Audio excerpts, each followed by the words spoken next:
Day. And I'm Richard Day. We're both chiropractors. We've been in practice together for 11 years. Married for 10. With 3 beautiful little girls. We know it's possible to have an exceptional practice that's built around your life. Because we've done it. So we've created this podcast, the Lifestyle Practice Builders Podcast. We'll interview chiropractors, answer questions, and bring you resources to help build and grow your practice. So let's get this party started. Welcome back to Lifestyle Practice Builders Podcast. I'm your host, Dr. Haley Day, and today is part 2 of my interview with Josh Glasmann. Josh is a chiropractic student at Logan University. He bought a chiroplanner earlier this year and had several questions about transitioning from student to practicing chiropractor.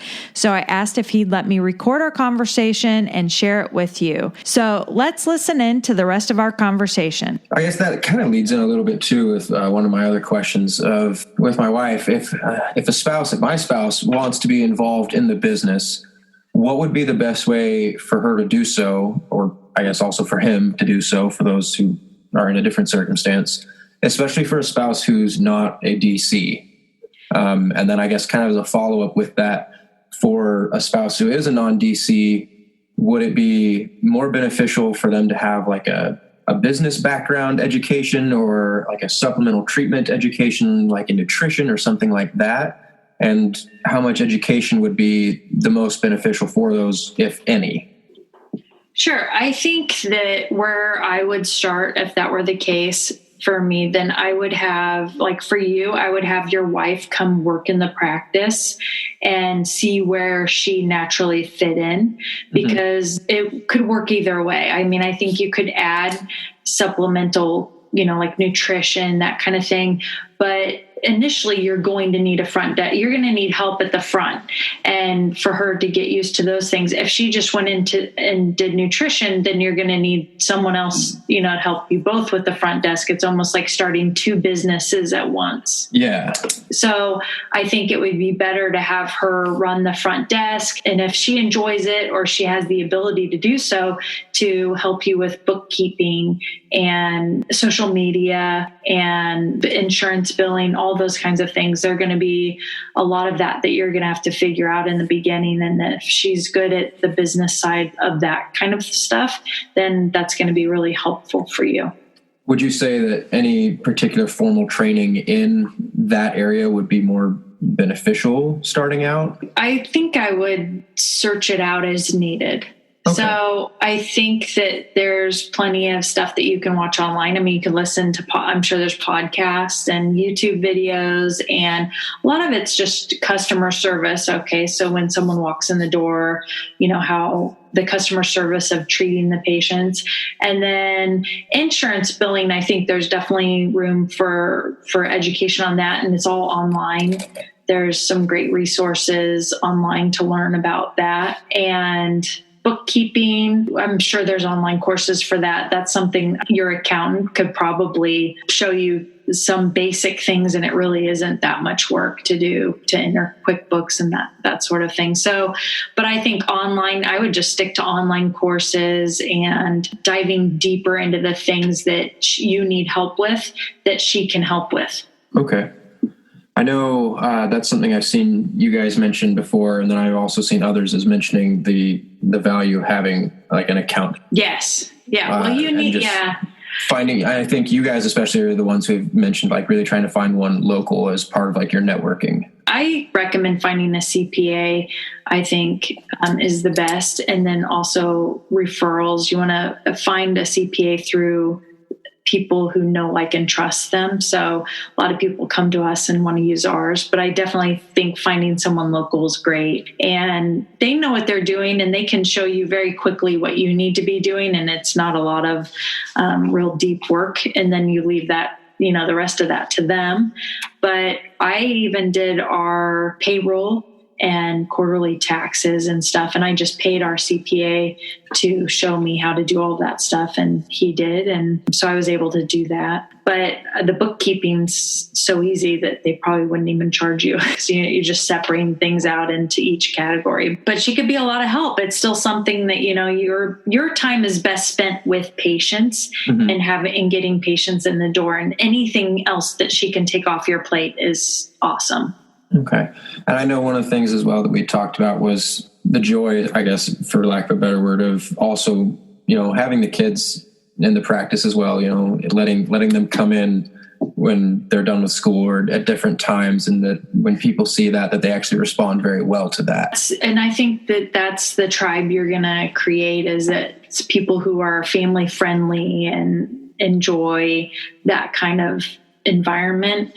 And because you'll naturally attract people who want to be around you, and part of you is your family, and that's a big part of you. So I think that, and people who maybe don't like it are probably not your ideal patient anyway. Yeah, makes sense. So moving forward then, I guess, with spouses working together, obviously I know I've had a lot of people tell me, oh, don't work with your spouse, or, don't treat your family, is another one I've heard many times as well.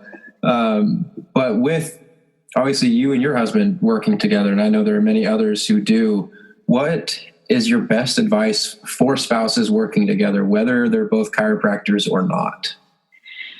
Sure. So I think the things that helped Rich and I is maturity. We were both a little bit older when we went back to school. And so I think when we graduated, we just were better communicators, and it really came easy to us to get along and figure out what role we both played in the practice and allow each other to play those roles. So I'm better with the number side of things. So if Rich and I ever have kind of a, we're talking about that sort of thing, he lets me kind of take the wheel.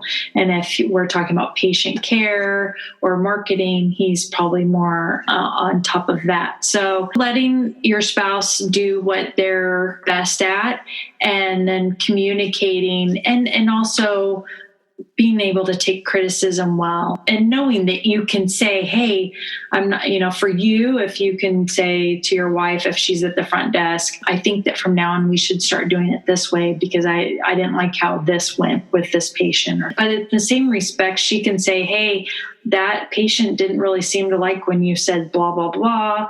And so maybe you should try saying this. And being open to those suggestions and not taking it as an attack, but as a criticism to help figure things out. So really just making sure that it's a team thing, pressing forward, that you all have to be on the same page. And, kind of like you'd said earlier that, it's the business and it's either going to fail together or grow together. Yeah, I think Rich and I, one of the things that if we've had a fight about something, and a lot of times I've just found that time, if we both kind of walk away, we know when to stop talking it out.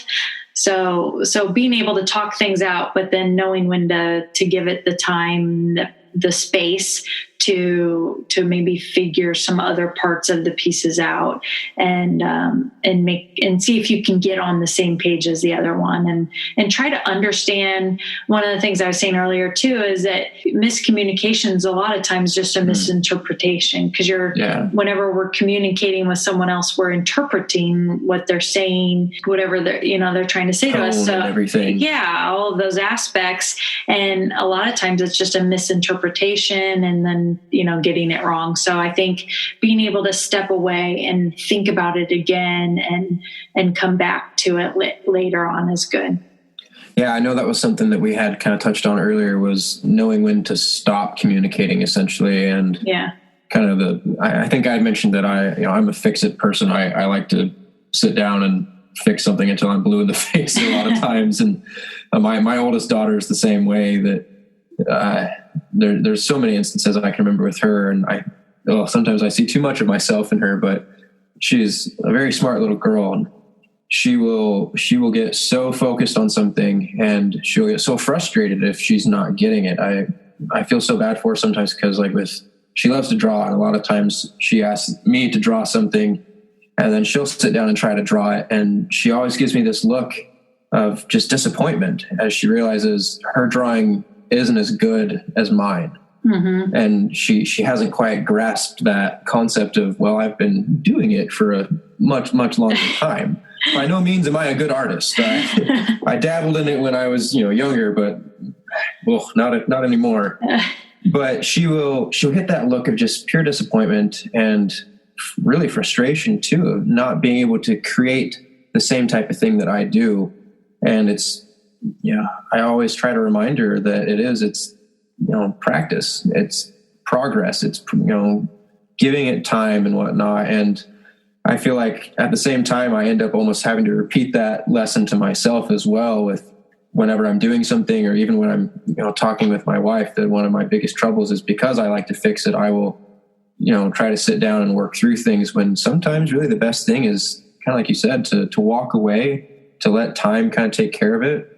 Yeah. And I think with practice, there's a lot of what ifs, and if you can't, those aren't knowns, they're not facts, and you're trying to make assumptions or guesses based on what ifs.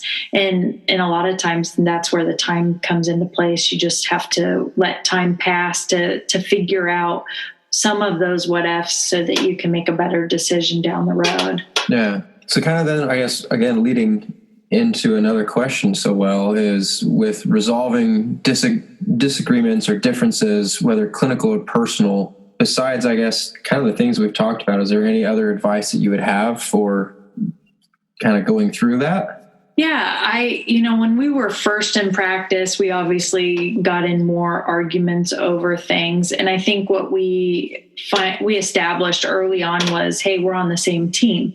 So, like you wouldn't expect Patrick Mahomes and Travis Kelce to get on the field and start fighting over the next play, because they're on the same team. And I think that's the same for you and your spouse, is that we have the same goals. We're trying to do the same thing. We just kind of have a different way of getting there. And one of us kind of needs to give or let time pass and figure out what's the best route to get there, but that ultimately we're working on the same goal.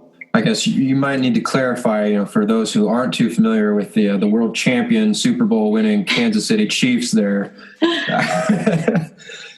I'll just leave them in the dust. Just leave them in the dust. That's right.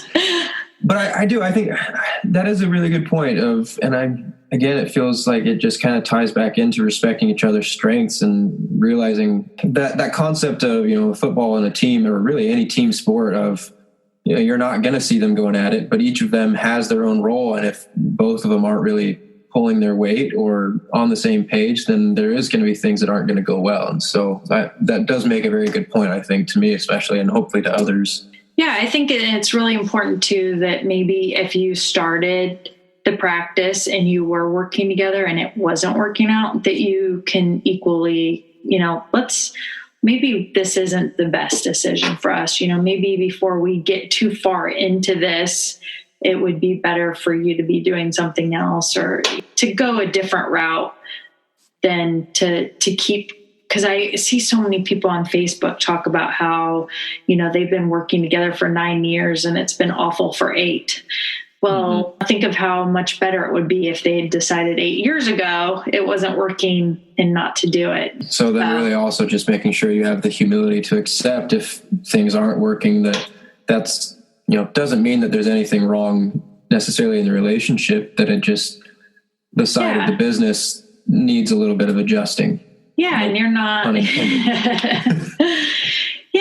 Not everyone's meant to work together. So I think, being able to say, hey, I don't think this is working, and let's save our marriage and move forward doing different things, then I think that should be on the table. You can always keep that in the back of your head. It's like, I know when we moved in together, I was like, well, we have a backup plan. Like, you can, if this doesn't work out, you can always live with that guy.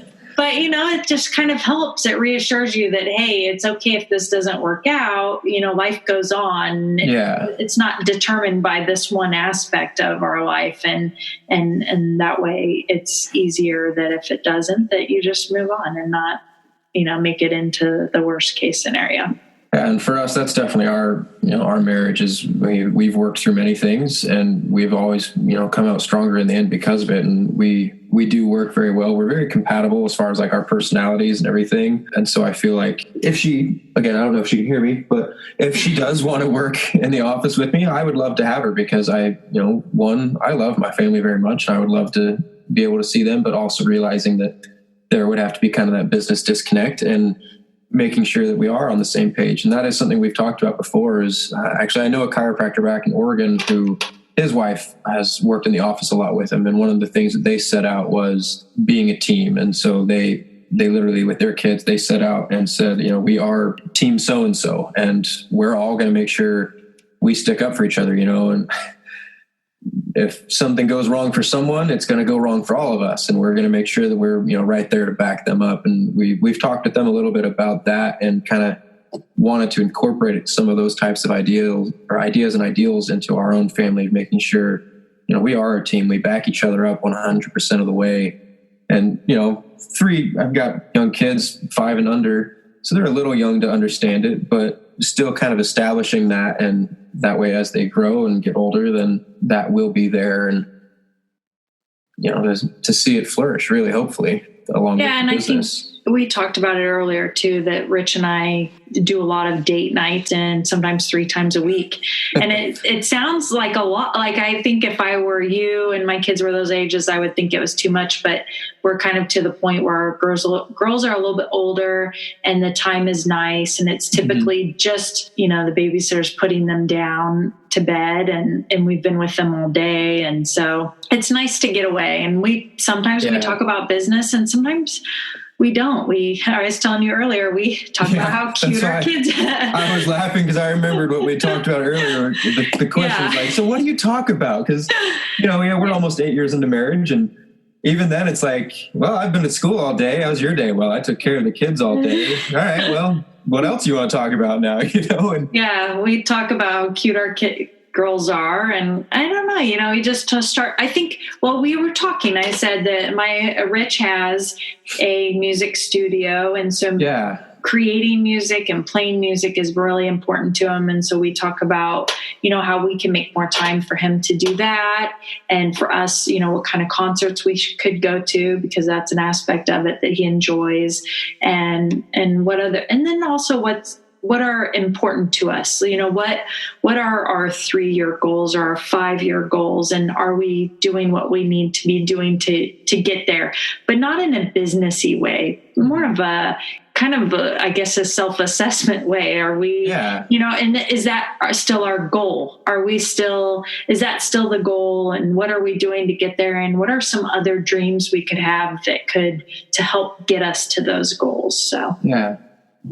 I appreciate that. I think those are all really good points, and they definitely, give me a lot to think about as well. And I think another thing that we never touched on earlier and is not really in any of your questions, but right now with your kids at the age they're at, and for anyone listening that has small kids, is that, and we're kind of just about to start coming out of this because we'll have 3 in elementary school next year and 1 will be in pre-K. So we'll still be paying, but it's a really hard time in life. I mean, we're paying for 3 kids to be in, Mother's Day out and preschool. And at the same time, you want them to be involved in activities. And our girls do aerial yoga and gymnastics and dance and soccer and swimming. And we belong to a health club so that we can work out. And all those things add up. And in this time in your life, I think that you have to be able to kind of climb the trees and see beyond and realize that that's just this time and that you're going to work through it. And it's, there's going to a life beyond paying for preschool or daycare.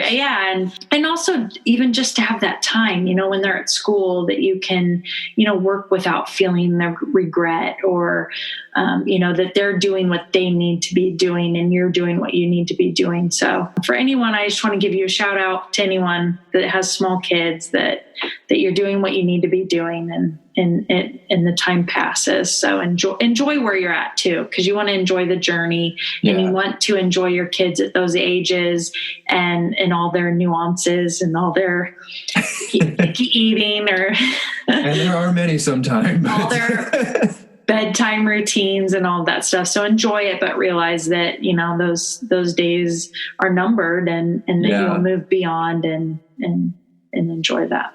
Say, I know that was something that you had said earlier that I ended up writing down because it really hit me well, was how are we investing our time? Where where is the majority of our time going, because where that lies is where the focus lies, and making sure kind of with those types of self-assessments that you talked about, making sure that we are working towards those goals. And if we're not, well, what do we need to do? Let's reevaluate and refocus and see where we need to get, or what we need to do to get there.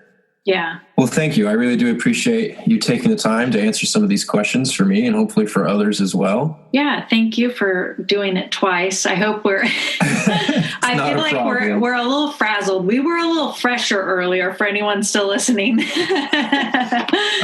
The last question, I know I'd kind of answered this earlier, and so I feel like maybe it wouldn't be a bad thing to touch on too. I just saw it at the top of my page here. Is there a negative stigma toward new young docs, those who are green out of school, essentially? No, I think you feel that when you're graduating, that, oh my gosh, who's going to trust me, and how am I going to get people to come in? And it's just not the case. People are excited you're in town, that you are building your practice, and they don't know too much about anything, but you've been practicing essentially for a year by the time you graduate, because you're in student clinic, and then you're going to be preceptoring.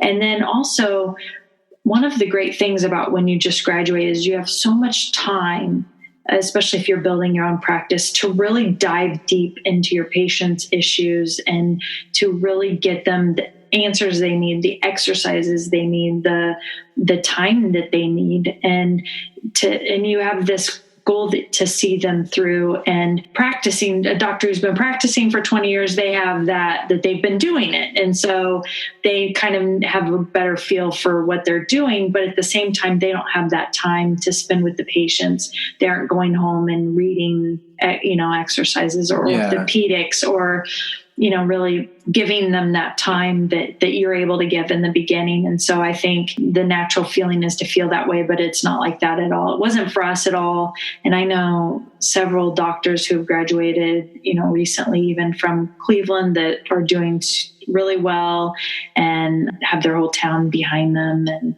And so I don't think, and I mentioned earlier too, that I wasn't practicing for a few years. And so it could be looked at that way for me too, but I don't feel like that at all. It's, a confidence issue and being confident that you do know what you're going to do and that you're going to give the best care. So I guess one last question that kind of came to my mind as you were talking about that is, do you feel like you run into any issues with, as you're starting out, since you are able to give so much time, but then as you get busier, do you feel like you run into any issues as you're starting to get busier and not able to give as much time to people? Like, does that make sense what I'm trying to ask? Yes, it does. And I have seen doctors do that. And I think that is a mistake, that you have to be prepared to streamline and create systems in your office that allow you to do what you do in a quicker way. So, in our practice, we had, many therapies that we would use to kind of stage people along and get them through the time, but that they got a good amount of care. They got what they needed, but that we had a system in place to make sure that we weren't spending too much time with each patient. Okay. That's good to know. Thank you. Yeah, if you find yourself sitting next to someone at the e-stim machine, that might be a problem. You have to know when to walk away and give them that time, and give yourself the time knowing that you're going to need that in the future for notes and for the next patient and to build. So, one other thing that you and I kind of touched on in instant message that we didn't talk about in either of these is perfection.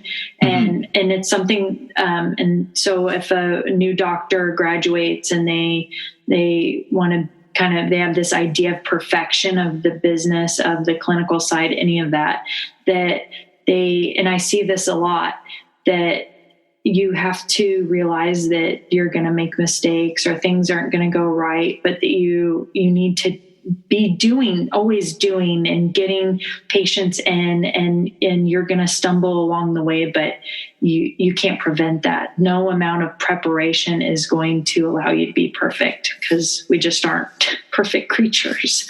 Yeah. So, and then also realizing that, we might not always be the perfect one to take care of the problem someone is having. Yeah, and you're going to figure it out, and you're going to have the time again in the beginning to figure out insurance billing, or if someone's following the treatment plan but not getting well, where you need to send them, and building those networking connections. But if you don't get patients in your door, you're not helping anyone. So that main goal is to get the patients in, and then figure out insurance, billing, notes, all that stuff after the fact. And as long as you have your mind and your heart in the right place, that you're going to do all those things and do it well and get it right, then there's no reason to failure to launch. You want to get out there and do it. Okay. Well, thank you so much. I really do appreciate it. Yeah, no problem. I appreciate you coming on and sharing your questions and your story, and hope that others find a little bit of themselves and maybe a piece of it, and something that helps them to move on from school to opening a practice or associating. So thank you for being on. Well, thank you so much for having me on. I really appreciate it. I enjoyed it, and I'm very grateful for the answers and things that I got. So thank you. If you enjoyed this podcast episode, please share it with your friends on Instagram and Facebook.